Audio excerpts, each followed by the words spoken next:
70% of the devastation we see from wildfires caused by lightning-ignited fires. So knowing that, being aware of that, and ruling that out will change things dramatically. What's kind of the typical plan for that prevention for utilities these days? 3 key areas of standard of care that every utility needs to pay attention to: vegetation management, asset hardening with situational awareness. How can they get in front of some of those challenges to ensure that the process of implementing this more proactive approach to fire preparedness? We want to use the weather, we want to use precipitation, ground cover. All of these things go into modeling the riskiest areas. It's not guessing, it's not walking around, it's using hard data to make these decisions and doing it very intentionally. We're seeing a lot of change in our world, and we have to be proactive and not reactive when it comes to that.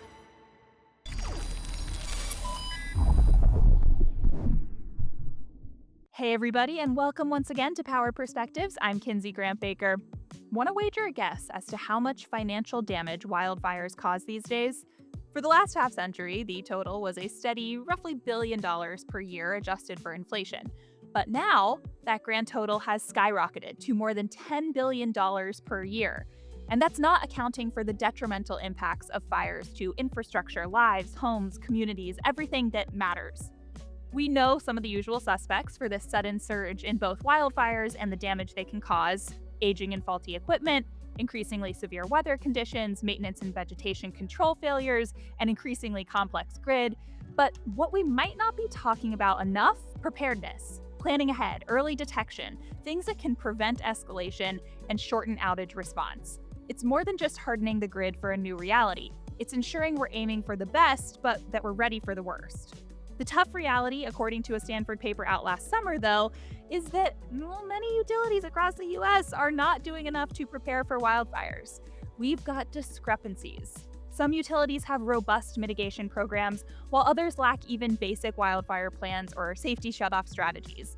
Utilities in western states, California, Oregon, they're ready, but many in the Southeast, Gulf Coast, and upper Midwest are lagging behind.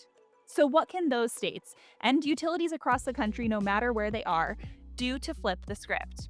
How can suppression-first thinking about wildfires change the game for grid safety, reliability, and customer outcomes? That's what we are exploring today with Skye Perry, VP of Utilities at Fire Neural Network, FNN. FNN is building tech that identifies dangerous lightning strikes with lasting currents and extreme energy capable of sparking wildfires. Skye, welcome to Power Perspectives. How are you today? I'm doing wonderful. And first of all, thank you for having me today. Very excited to come and talk about a topic that is near and dear to my heart, and I think is really on the minds of everyone out there. So yeah, doing great. Thanks for having me. Absolutely. I'm glad that you are here. I'm glad we're getting to have this conversation. This is a topic that, you're right, is near and dear to many of our listeners' hearts. It's something that consumes a lot of their thinking, a lot of their, frankly, worrying and stressing about their jobs as well. So we're going to get into all of that nitty gritty and talk about what the future of wildfire mitigation really looks like for utilities. But before we do that, I would love to start by hearing, kind of what got you here. If you don't mind, tell me why you decided to dedicate yourself and the work that you're doing to identifying and mitigating wildfires, the damage that they cause. What's kind of your origin story here? Origin story comes from really 2 different angles that I think are important to this journey and this discussion. One, I've worked in GIS with utilities for 26 years. So I've had the opportunity, and I founded a company and have worked with many of the largest as well as many of the smallest utilities in our country. So I've seen the impact that geospatial analysis and work and the utilization of technology can do to change people's lives through prevention, through resiliency, through reliability of the grid. So that combined then with a little bit later in life, I've become a ranch owner here in Colorado, where we have a lot of open grass, we have a lot of scrub oak, a lot of deadwood, and wildfire has just been on our minds. I've been in this at this property for almost a decade, and wildfire is top of mind. So that led me to, when I hear anything about wildfire, it could be from my county, from my utility, or from technology providers, it gets me really excited and interested because we have to do more. It certainly impacts the risk, but even locally here in the context of insurance, we've had insurance providers pulling out of Colorado in a big way after the Marshall Fire, which occurred back in 2021. And that has skyrocketed insurance rates, especially for things like areas like ranches. So it is very near and dear. It hits the pocketbook, it hits my worry, and it hits my neighbors' worries every single day. So that's the personal perspective of why I joined up with FNN really over the last 4 years to help promote and push this technology wherever it can be used. Yeah, I love that. I think that really, centering all of this in the reality that this has real human impacts. We're talking about something that has financial impacts that we will spend a good deal of this conversation, I'm sure, covering. But I want to make sure before we do that that everybody understands that we get that so much of this is human. I have friends who lost so much in the fires in LA last year. We all kind of know people who have been impacted by these crazy catastrophic events. So we hear you, we see you. This is why we're having this kind of conversation. We want these things to happen, if not less frequently, less catastrophically. So before we talk some about the sort of big picture fires and how utilities are approaching them these days. Tell me just briefly, so we make sure we have all of the moving parts correct. What does FNN do in sort of the simplest terms? Simplest terms, and I'm sure we'll dig into it. We are the experts in lightning, which sounds kind of interesting or crazy. It's worth digging into, but we're able to detect through our hardware and software every single lightning strike that would occur across a given state, service territory, you name it. So we have that hardware and software implementations, but that's evolved into AI modeling specific to the lightning, but expanded into wildfires because we're really here to focus on detecting lightning strikes that will ignite wildfire. And then now wildfire hazard models, the risk as well as the spread models, taking all of that and delivering it via the our partner Esri's platform is really an important point because every utility and every forestry agency utilizes Esri. So we're here to help detect which lightning strikes will induce wildfire and then do all of the wildfire risk and modeling as well as situational awareness around managing and mitigating those wildfires in real time.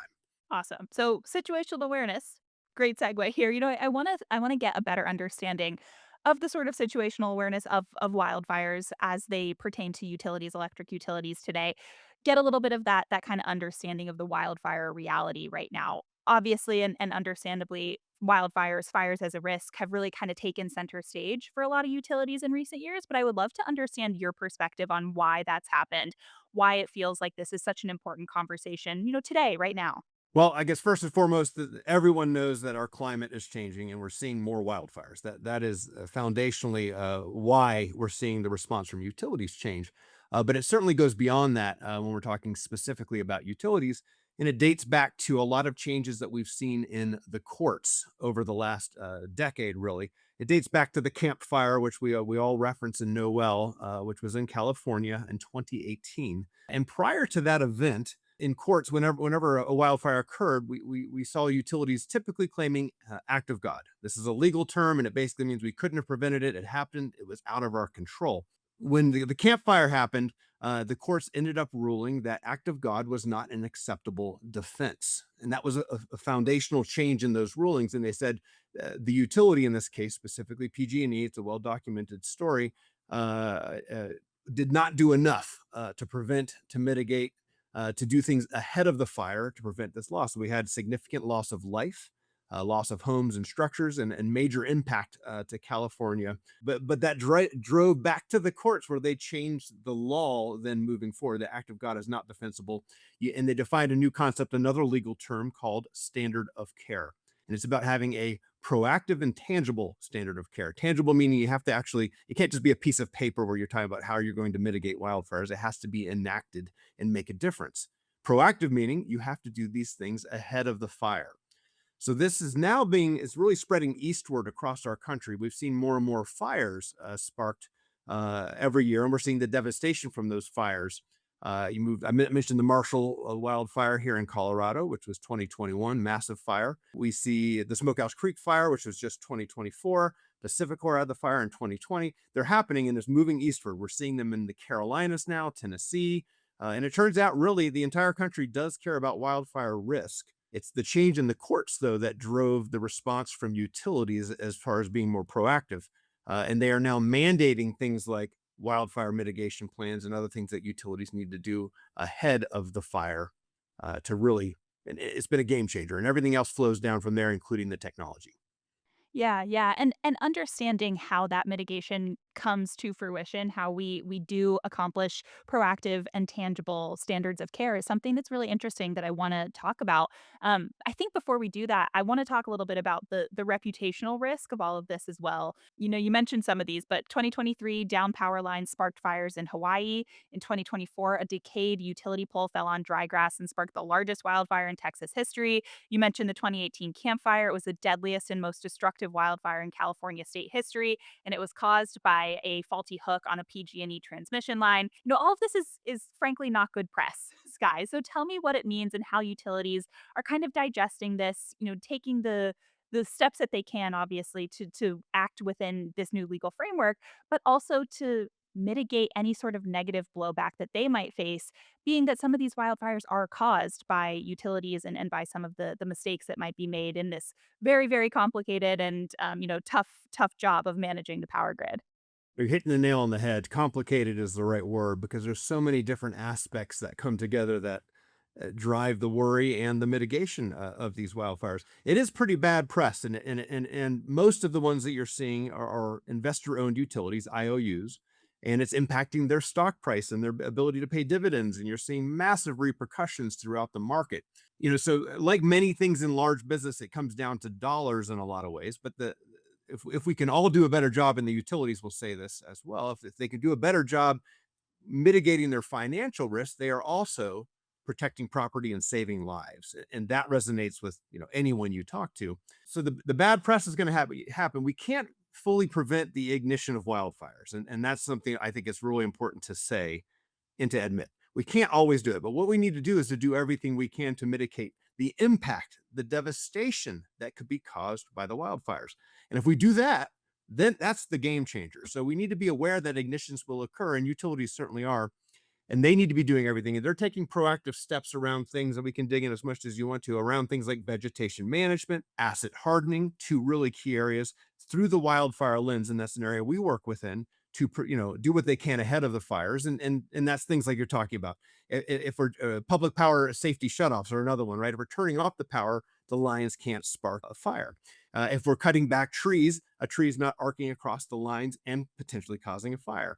If we're effectively using animal guards, a squirrel's not getting caught on fire and falling and creating the fire. So all of those things need to be done.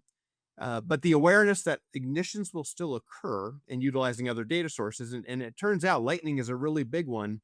While it's count-wise, it's not huge. 70% of the devastation we see from wildfires caused by lightning-ignited fires. So knowing that, being aware of that, and ruling that out will change things dramatically. If you follow the Pacific Core fires, the Labor Day fires up in the Northwest, it's been back and forth. It was blamed on the utility, and the utility had some responsibility there, but there's also lightning strikes involved. So understanding and utilizing the technology and data really changes the way that utilities can respond. We're never going to get away from the bad press, but if you've done everything you can as a utility ahead of the fire, it changes the narrative.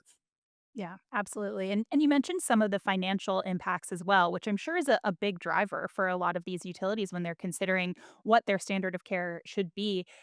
Obviously the first and most important risk is public safety, but we do have to talk about the fact that there is financial fallout when these fires happen, whether that's, the cost of lawsuits, of legal damages, of, the cost even of a damaged reputation that might impact your stock price.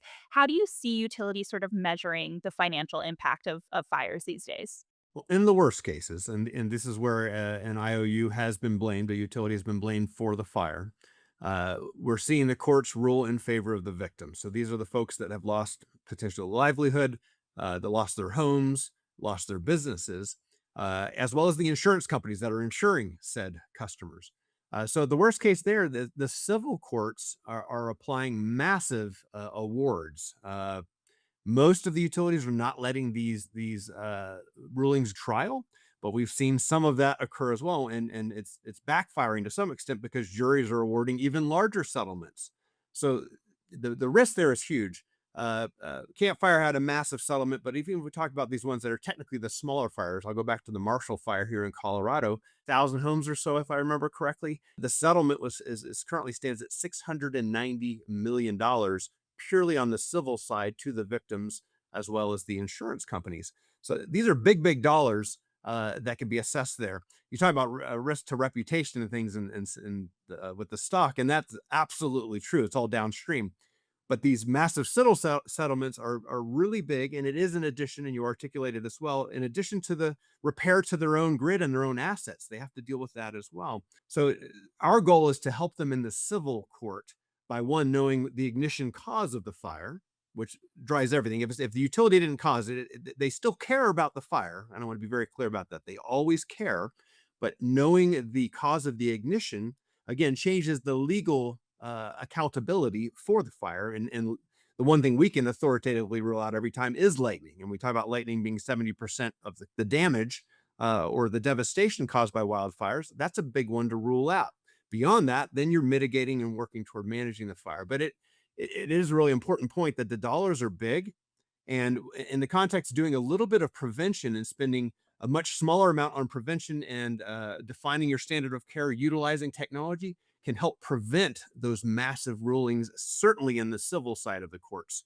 And that's, this policy has been guided within FNN by our board member and emergency advisor at the corporate level for FNN, who's Craig Fugate. If you don't know Craig's name, a wonderful gentleman, but he ran FEMA under Obama for 8 years. And prior to that ran the Florida Division of Emergency Management. And he's guided a lot of the talking points I use today even, which is really, again, if you can move towards suppression over investigation, we make a non-event. So if we know about these fires and get to them before they cause the devastation, it's a non-event. We're never talking about it. So that can mitigate the damage from the fire. And more importantly, again, and not more importantly, but also as importantly, if the fire does occur, to mitigate the risk in civil court is the other really important point, because IOUs are investor owned. We have to do this proactively. And these are massive numbers of dollars being awarded.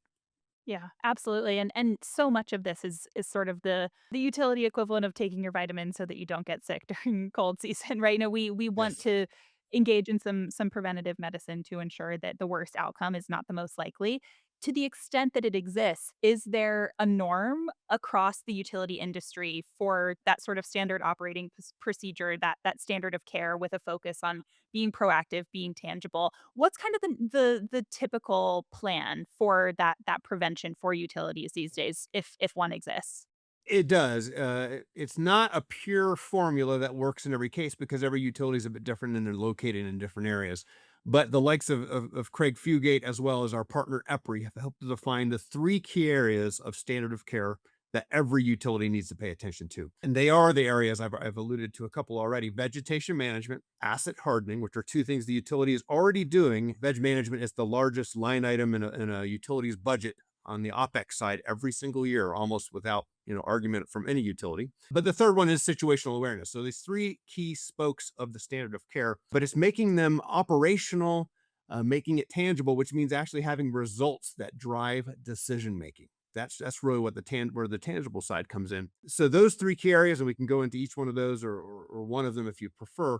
But two are really about preventing and doing what you can in advance of the fire, and situational awareness is being aware where the fires are ignited, where they're spreading, and how we can work together with firefighting agencies, emergency preparedness folks, to ensure that we're collectively doing everything we can to, again, protect property and save lives.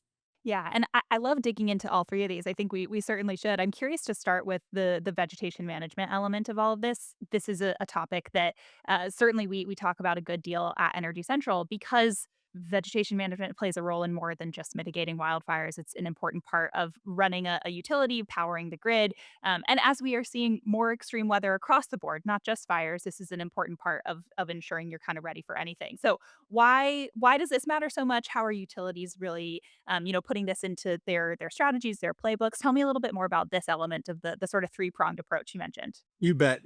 Every utility is doing veg management, large line item on the budget. And there's wonderful partners that utilities are using and that we partner with today that use AI and satellite imagery and ground surveys to drive where these veg management programs should be completed. Tree trimming, encroachment on lines, uh, uh, cutting back grasses. There's so many elements to it. The only really important part that matters when it goes toward the standard of care for wildfires, though, is looking at it through a wildfire lens. And so what does that really mean? It means using a wildfire hazard model, and we provide that. Some of our partners also provide that type of model. But this will take your service territory, inclusive of where your electric network exists, and will run a model to show you your riskiest areas. So if you know where the riskiest areas are, we want to do two things when it comes to veg management. We want to ensure that your targeted projects are going into the areas that are the riskiest. Meaning, if you're going to cut dollars, and this is the first thing that gets cut within a utility when there's budget cuts is veg management. So we need to make sure those dollars and those activities are being deployed to the riskiest areas. So doing that proactively to guide your decision making on where to implement veg management, first and foremost. Secondarily, we need to utilize those completed veg management projects. So when they are done, we need to rerun it through the model and show that it actually, in a tangible way, mitigated the wildfire risk. If we do those two things from where FNN is showing, centralize that and expose that and document that. That's what will hold up in court when it comes to veg management. We did what we can. We did it intentionally, and we did it through a wildfire lens. Yeah, this is a great rich topic, for us to dig into. I think one of my biggest follow-ups with hearing this perspective that you're sharing is the importance of really good solid modeling in getting that preventative element, but also in sort of the follow-up should an event happen. I would love to hear more about what the modeling looks like and specifically what challenges might exist to having really good, accurate, solid modeling for utilities. How are those challenges kind of being mitigated as well? What's sort of the state of play on doing that effective modeling to ensure that it can play positive and impactful role in a wildfire strategy for a utility.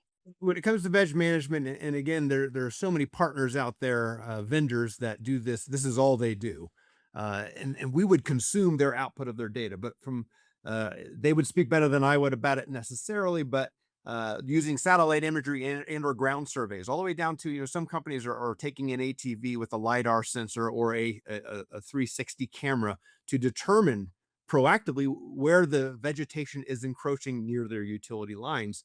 So that's part of the model as far as directing where those things occur. The wildfire lens is really looking at ground conditions, historical precipitation levels. It's a lot of science that goes in. And the good part about this is all geospatial oriented. So the GIS layers that are available are all taken into account.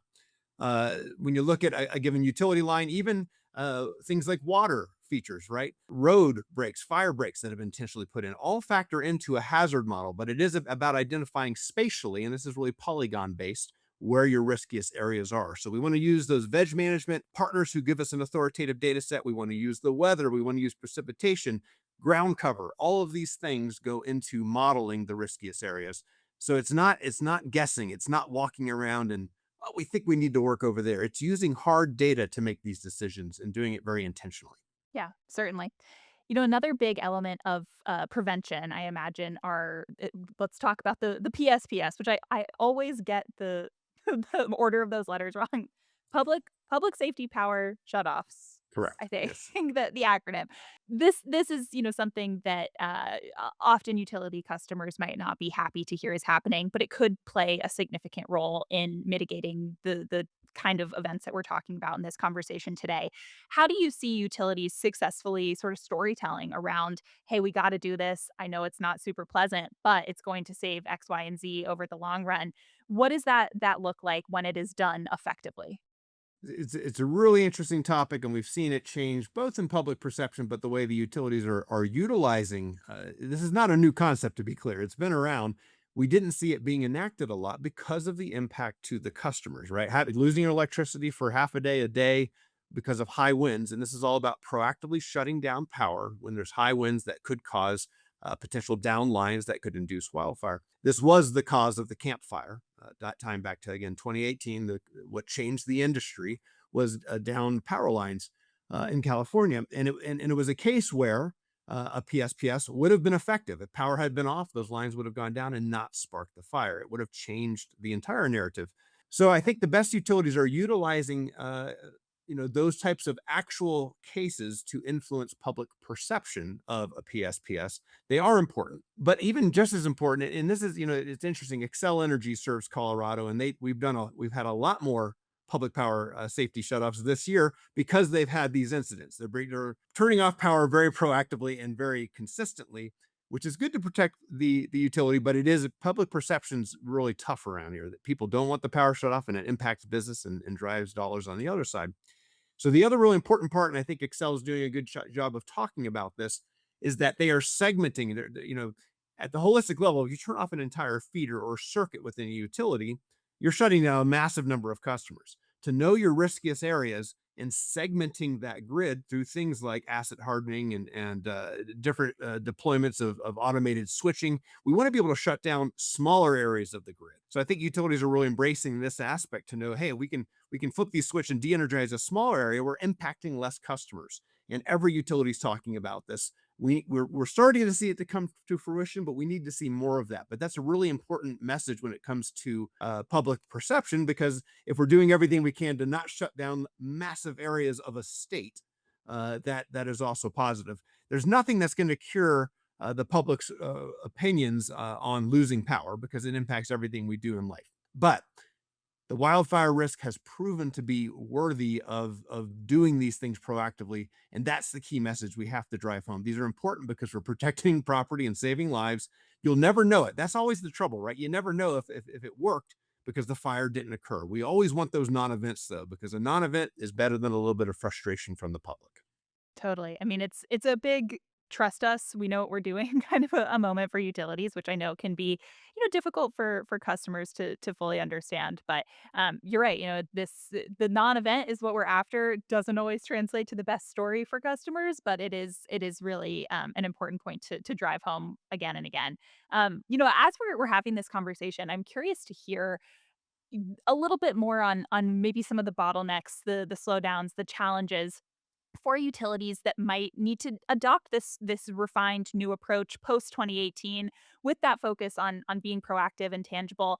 What's slowing them down? What are some of the challenges there? And for specifically our audience of a lot of utility listeners themselves, how can they get in front of some of those challenges to ensure that the process of implementing this more proactive approach to fire preparedness is something that is smoother and easier? I think the biggest bottleneck is probably education. We've seen so many wonderful vendors pop up and utilizing science, and FNN is a great example of one of those, but there's many out there.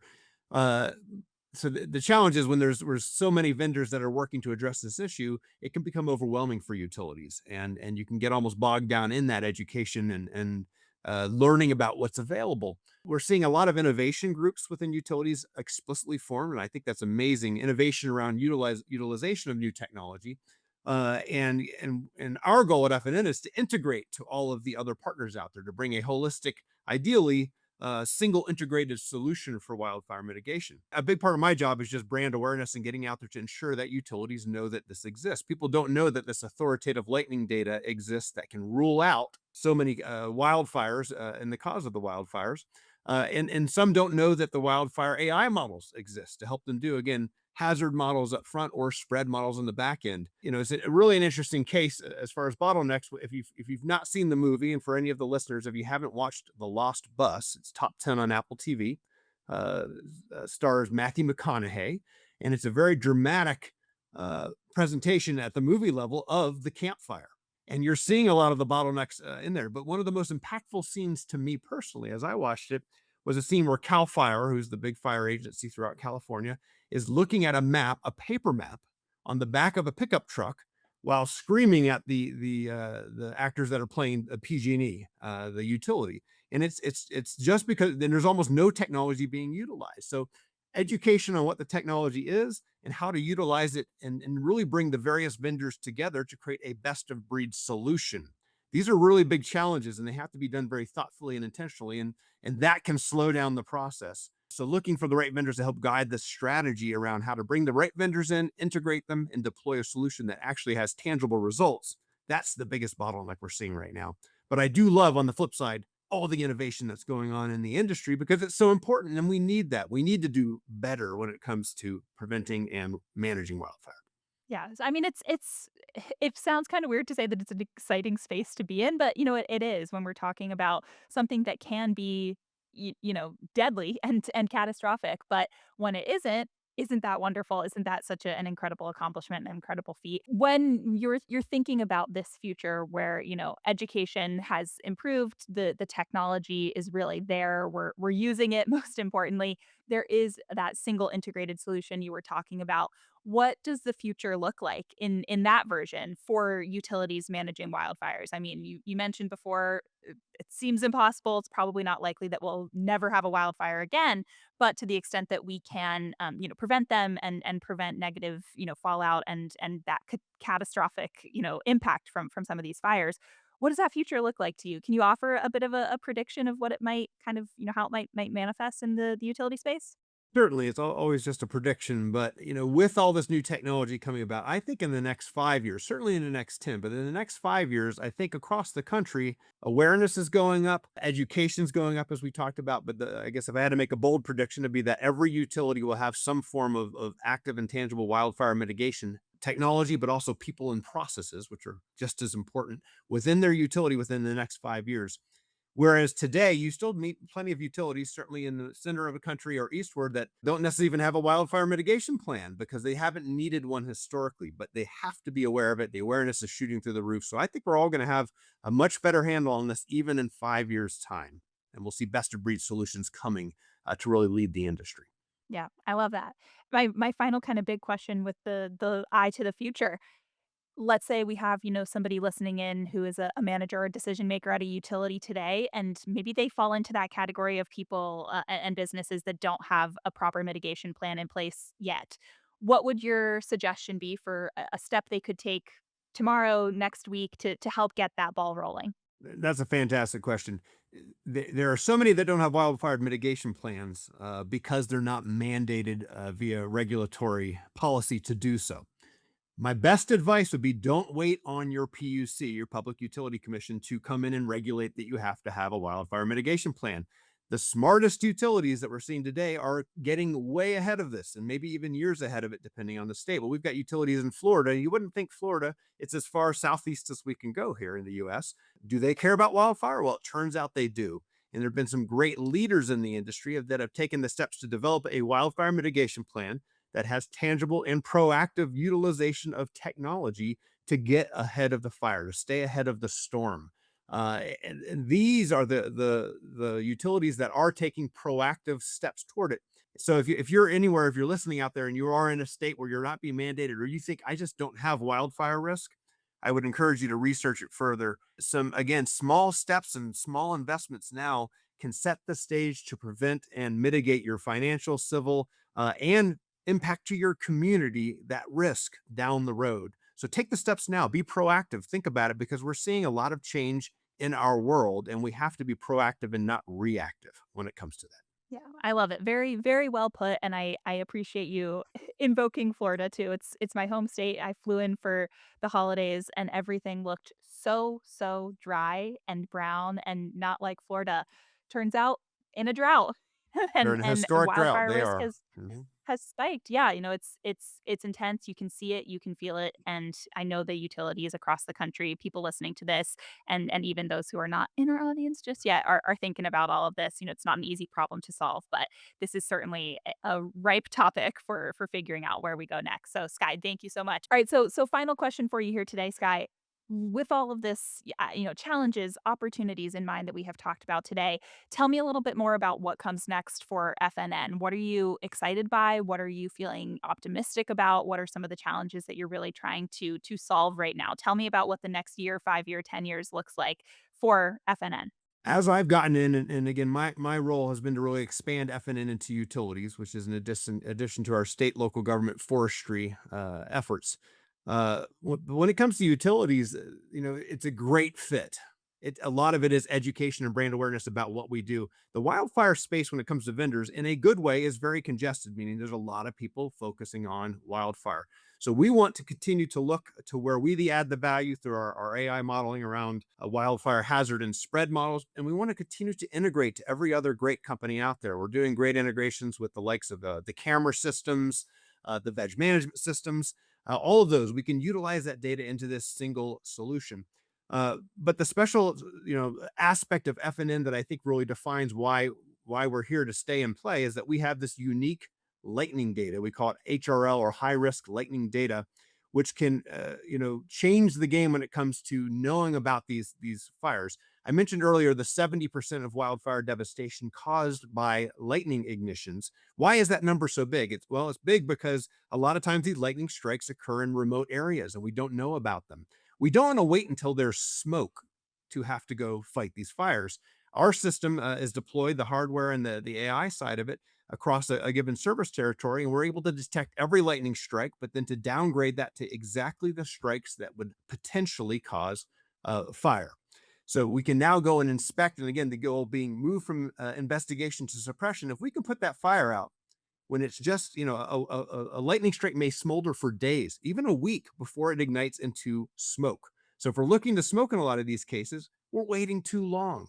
But if we can go out and suppress that fire when there's just a point on the ground, and this gets into confirming them with infrared or thermal imaging type of cameras, imagine that though. We find a hot spot, we put it out before it even gets to the point where it's smoldering into smoke.